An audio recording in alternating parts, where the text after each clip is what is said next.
Contra Thiago Rodrigues, gol da linha do trem, a grande oportunidade para Macaca. Neste momento, há um pensamento positivo em sua mente para a realização da ação. Então capricha, capricha aqui da Elvis com a 10 da Macaca. Autorizada a cobrança, correu, bateu, é gol! É gol, é gol, é gol, é gol, é gol, é gol, é gol!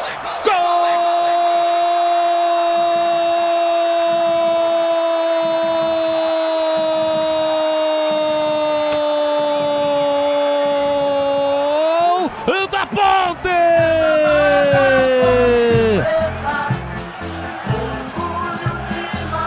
Elvis, Elvis, Elvis, Elvis, sempre Elvis! Tem a 10 estampado na camisa. Bola de um lado, goleiro pro outro lado, com extremo capricho, como determina, como manda o manual dos grandes cobradores de pênalti. E Elvis estava com este manual embaixo do braço, meteu lá dentro, faz a festa, a galera Ponte Pretana, então pula, pula, pula, pula, pula, sai do chão e vem pra Macacada.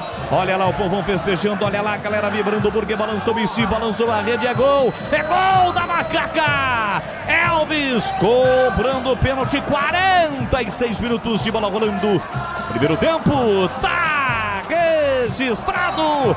Elvis, Ponte Preta 1, Goiás também 1, Thiago Rodrigues não chora não, goleirão, essa nem na foto você saiu, a bola dorme no fundo da sua rede e o detalhe do gol de empate da Macaca, Pepe. O detalhe é que mais uma vez o Elvis mostra sua grandeza na Ponte Preta, às vezes fora de campo, às vezes nas entrevistas, mas também nos momentos de urgência dentro de campo, com muita qualidade, deslocou o goleiro Thiago Rodrigues, bola no canto, goleiro no outro, e na comemoração o Elvis... Olha o Goiás chegando na cara do gol, mas o